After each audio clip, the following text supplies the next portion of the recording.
입이 있어도 있는 게 아니다. 검찰 내부가 술렁이면서도 쥐 죽은 듯이 아까 조간신문의 제목처럼 숨소리도 안 난다는 거죠. 찍소리도 안 난다는 거죠. 술렁이면서도 뭔가 불만의 목소리가 지금 여기저기서 감지되고 있는데요. 검찰 내부의 목소리 저희가 취재를 해봤는데 함께 보시죠. 먼저 검찰의 간부급들은 젊은 일선의 검사들이 너무 순해졌다. 젊은 검사들이 너무 순치됐다. 이런 거 있으면 막 검찰에 자존심을 걸고 좀 대들어야 되는 거 아니냐.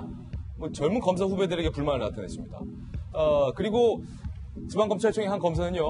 새 정부가 여론을 등에 업고 검찰 개혁 추진에 대해 반대 의견을 말하면 그 자체로 개혁 저항 세력, 적폐 세력으로 낙인 찍히지 않겠느냐.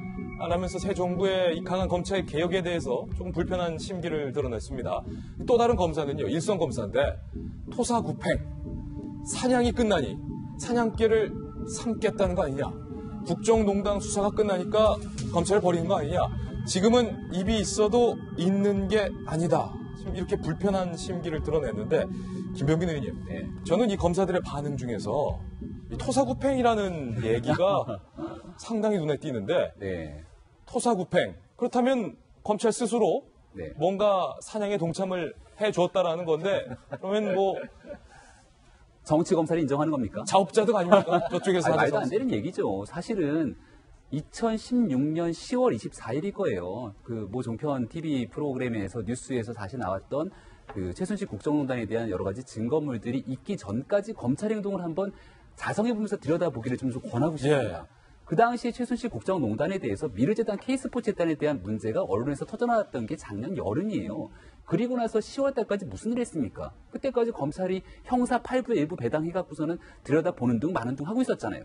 그리고 나서 종편 이 여러 가지 언론 보도를 통해 갖고서는 국정농단에 대한 실체들이 드러나기 시작하니까 그제서야 검찰이 좀 뭔가 하는 척을 했지만 결과론적으로 박영수 특검이 들어오고 난 뒤에 이 모든 일들이 진행되고 나서 검찰의 특수본 2기가 모든 것들이 종료가 됐지만 그 결과로도 우병우 전 수석에 대한 혐의 그리고 검찰 내부에 대한 혐의들은 완벽하게 입증하지 못한 상황이기 때문에 이거를 만약에 예를 들어서 지금 인터뷰 나왔던 것처럼 박근혜 전 대통령을 구속시키고 최순실 국정농단 사건에 대해서 일부 어느 정도 만들어낸 내용들이 문재인 정권 탄생에 기여했다는 생각을 하고 있다면 검찰 스스로 자성을 해도 정말 들여다봐야 될 내부의 반성들이 너무나 심각하다는 얘기를 드리지 않을 수 없다는 얘기 드리고 싶고요.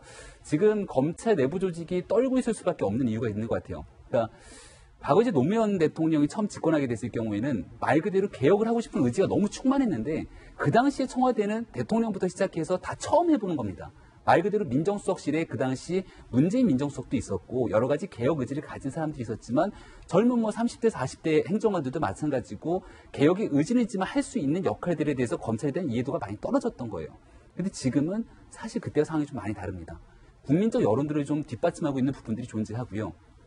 문재인 대통령 스스로가 과거 민정수석부터 대통령 비서실을 하면서 겪었던 검찰 내부 개혁에 대한 그런 내부의 경험들이 존재하고 있는 거고 지금 조국 민정수석을 임용하고 난 뒤에 민정수석실이 개혁하는 과정들을 보게 되면은 과거 민정수석실에서 같이 호흡을 맞췄던 사람들을 하나둘씩 끌어오기 시작합니다.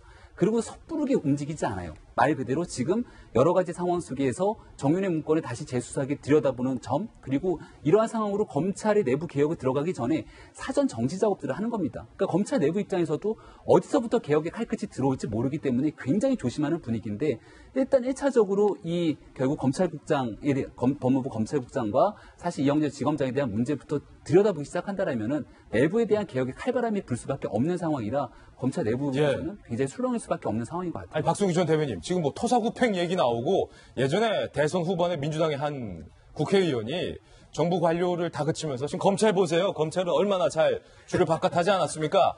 이런 발언이 공개돼서 화제가 되기도 했었는데 MB정부 때도 이렇게 검찰 이용했습니까? 뭐라고 얘기해야 되나? 사실은 검찰이 이번에 자업자득인 측면이 강하죠. 예. MB정부 검찰 제가 자신 있게 얘기 못합니다. 왜냐하면은 이제까지 모든 정부에서 검찰은 권력을 가진 자들의 편에서 일종의 그분들을 위한 충성스러운 역할들을 해왔다는 걸 누구든지 다 알기 때문에 예.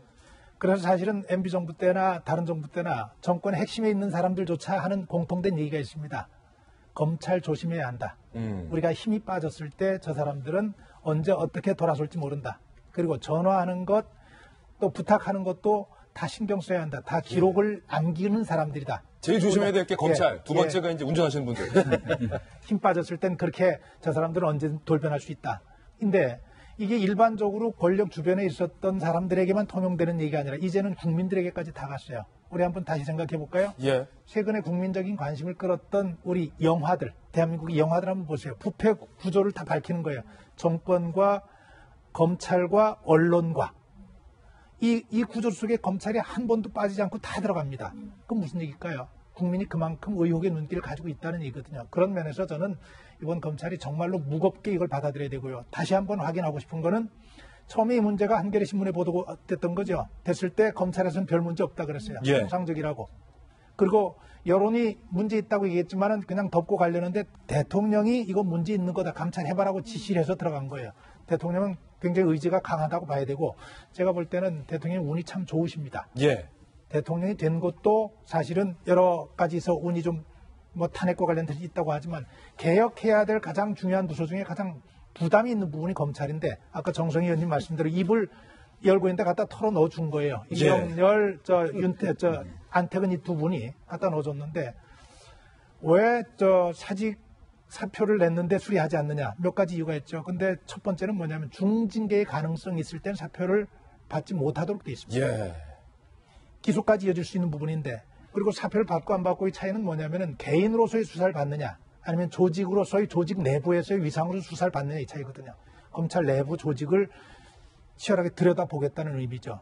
저는 토사구팽이라는 얘기 나오는 것도 참 안타깝고 거기다 젊은 검사들이 너무 순치가 됐다는 얘기도 정말로 안타깝고 이번 기회에 다 털어내야 검찰이 국민의 검찰로 거듭날 수 있습니다. 예. 국민의 신뢰 얻을 수 있습니다. 이 얘기는 탄핵 정국이 불거지기 전부터 우병우 국정농단 사건이 벌어졌을 때부터 이 기회를 검찰이 다시 설 수 있는 기회를 삼아야 된다고 국민 모두가 주문했던 내용입니다. 그 기회를 맞고 있으니까 참고 같이 가셔야죠. 김기식 교수님, 예. 검찰의 주장이긴 해요. 네. 검찰 내부에서 또 다른 목소리가 나와요.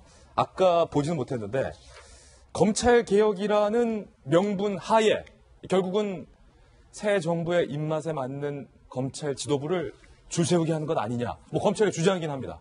그러니까 검찰 아까 제가 이제 국민의 시선에서 주문을 드렸잖아요. 근데 검찰 내부의 시선도 엇갈리는 것 같아요. 그러니까 사실은 검찰 내부에서는 젊은 사람들은 이 기회에 검찰 한번 개혁해보자. 그러니까 밑에서 본 간부들의 행태라는 걸 다 알 거 아니겠습니까? 승진 때, 그다음 또 뭐 인사 때만 해도 굉장히 권력의 눈치를 봐야 되고 또 줄을 서는 게 있었고. 그러니까 대부분 모든 우리나라 조직이 그렇습니다만, 공무원 조직이 그렇습니다만, 젊었을 때는 굉장히 의기양양하다가 예. 간부가 되는 순간 좀 비굴해지는 경향이 있거든요. 그런 측면에서 본다면 내부에서도 개혁을 바라는 사람들이 분명히 있다고 봅니다. 그러나 또 한편으로 간부급에서는 아까 말한 토사구팽 이야기처럼 우리가 정말 목숨 걸고 최순실 게이트 파헤쳤고 대통령 끌어내리지 않았느냐. 근데 이제는 우리 삶아 먹으려고 하느냐는 억울함이 있다고 생각합니다. 예. 그러나 그것은 내가 볼 때 아까 계속 말씀드리지만 검찰이라고 하는 권력이 너무 독점적이고 너무 이 무소불위의 권력을 견제장치 없이 쓰고 있기 때문에 이 기회에는 제가 볼 때 검찰 내부의 시스템 정비에 대한 검찰 내부 문화를 바꾸는 기회로 삼아야 되고요. 또 하나는 제가 볼 때 그렇습니다. 검찰이라는 것이 양날의 칼이에요. 예. 왜냐하면 헌법상 대한민국에서 사법적인 권리를 휘두를 수 있는 유일한 기구가 검찰이에요. 검찰이죠. 아무도 할 수가 없습니다. 대통령이 할 수도 없고 국정원이 할 수도 없는 겁니다. 그러니까 검찰은 헌법상 보장된 사법상의 독점적인 권리를 행사하는 기구인데 그렇기 때문에 이들을 쓸 수밖에 없는 겁니다. 이들 아니고 어떻게 대한민국 정의를 세우겠습니까? 예. 근데 이들의 권리가 그 사법적으로 또 헌법적으로 보장된 권리를 너무 지나치게 쓸 경우에는 견제할 수단이 있어야 되거든요. 그러니까 저는 이게 한번 말씀드리는데 다양한 것들에 좀 이야기가 나오고 공수처도 나오고 합니다만 저는 또 한번 생각해 볼 수 있는 게 검찰도 우리 좀 서방식으로 미국식으로 적어도 지검장급이나 검사장급을 우리가 선출하는 것도 한번 생각할 필요가 있다. 선출하는 걸로? 장기적으로. 그러니까 예. 국민의 권력에 검찰도 좀 가져올 필요가 있다는 생각들 좀 말씀드리고 싶어요.